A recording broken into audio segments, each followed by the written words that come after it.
In 1987, a woman named Carol Briggs bought a mattress. It was a simple, double-sided inner spring from a local furniture store. She paid $400 for it. She is still sleeping on it today. 37 years later, no sag, no springs poking through, no back pain. Now compare that to what a modern American family experiences.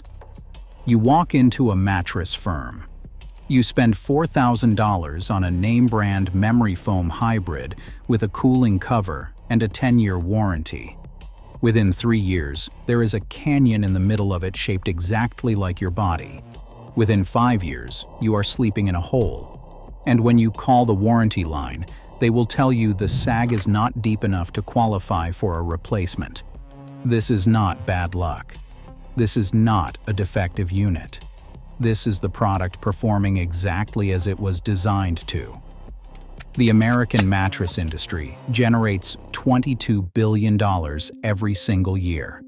It has one of the highest retail profit margins of any product category in the country, sometimes exceeding 60% on a single unit.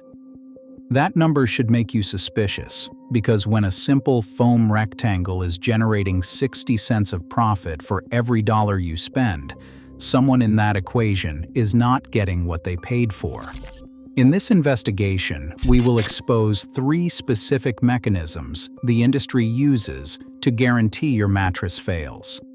We will look at the foam density fraud, the coil count illusion, and the warranty language written by lawyers specifically to make sure you can never win a claim. To understand the scam, you have to understand what changed. Before 1990, the American mattress was a fundamentally honest product. It was a steel coil system, a grid of interconnected springs under layers of cotton, batting, wool, and a thick woven cover. It was heavy. It was ugly. It had to be flipped twice a year. But it was built to be flipped because both sides were usable. The top and the bottom were identical. This doubled the usable life of the product. A well-made inner spring from the 70s or 80s would last 25 to 30 years with basic maintenance. Then, in the early 1990s, a company called Tempur-Pedic introduced memory foam to the American consumer. The original material was real. It was a viscoelastic polymer developed by NASA in 1966 to absorb the impact forces in aircraft seats. Tempur-Pedic licensed the formulation, refined it, and produced a genuine, high-density product. Their mattresses were expensive because the material was expensive to make correctly. A proper memory foam requires a density of 4 to 5 pounds per cubic foot to resist the compression and heat exposure of nightly use. What happened next is where the crime begins. Every other manufacturer in America looked at Tempur-Pedic's sales numbers and wanted a piece of it. But they did not want to pay for the material. So they built their own version. They used foam at 1.5 pounds per cubic foot, less than half the required density. They compressed it into the same shape, wrapped it in the same quilted cover, put it in the same showroom under bright lights, and called it memory foam. And because there is no federal law requiring foam density to be disclosed on a mattress label, you had no way of knowing. This is the foam density fraud. And it is the reason your $4,000 mattress has a 2-year lifespan. Here is the physics of what happens inside that mattress while you sleep. Memory foam works by responding to heat. Your body heat softens the foam cells, allowing them to compress and conform to your shape. When you get up, the cells should spring back. But at 1.5 pounds per cubic foot, those foam cells are thin-walled and fragile. After 200 compressions and releases, roughly 6 months of nightly use, the cell walls begin to collapse permanently. They do not spring back. That is the sag you feel. That is the valley in the middle of the bed. The foam has not broken. It has simply done exactly what cheap foam always does. It has given up. But the foam density scam is only half the story. Underneath the foam in the hybrid mattresses that now dominate the market is a coil system. That coil system has its own scam. The original two-sided inner spring used a Bonnell coil, a thick-gauge, hourglass-shaped spring connected to every adjacent spring through a helical wire. It was a unified system. When you sat on one area, the load was distributed across the entire grid. No single coil bore all the pressure. Modern hybrid mattresses use what they call individually wrapped pocket coils. They market this as a luxury upgrade. The coils, they say, move independently so your partner's movement does not disturb your sleep. This is technically true, but what they do not tell you is the consequence of that independence.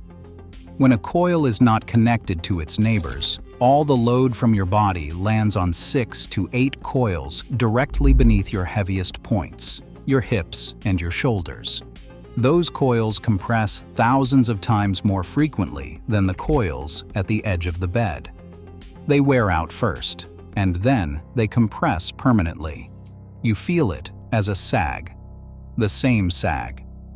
Now you have two systems failing at the same time, the foam above and the coils below, and neither manufacturer is going to acknowledge that their component caused the problem.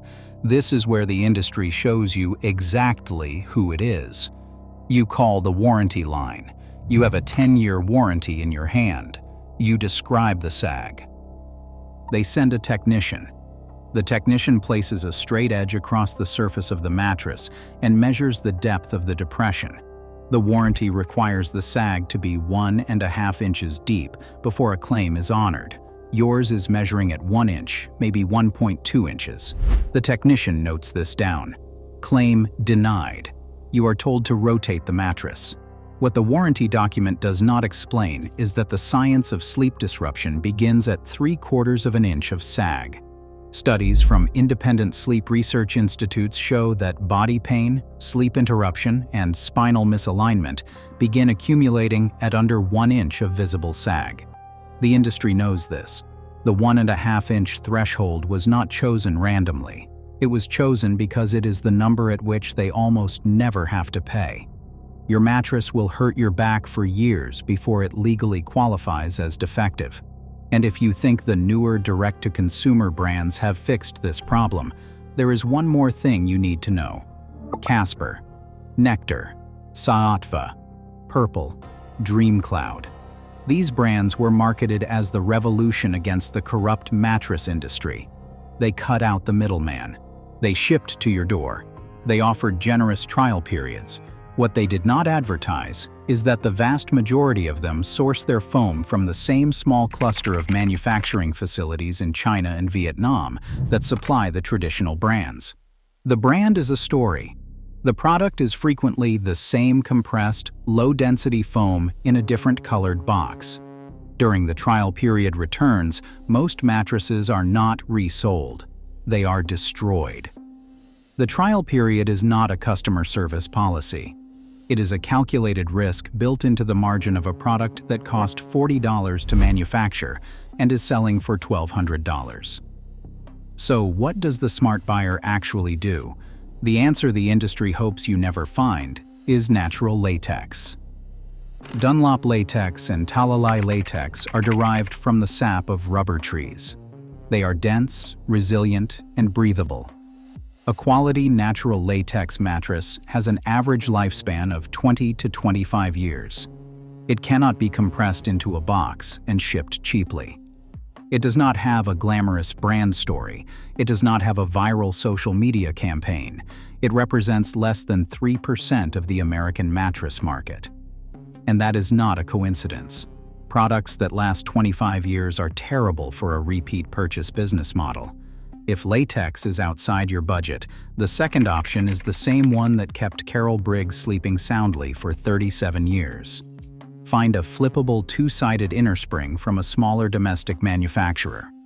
There are still companies in the United States making flippable, double-sided mattresses with high-gauge Bonnell or offset coils. They are not sold at Mattress Firm. They are sold at small, independent furniture stores and directly through the manufacturer. They are not pretty. They do not have a cooling gel layer or a motion isolation promise. But they will not be a valley in 3 years.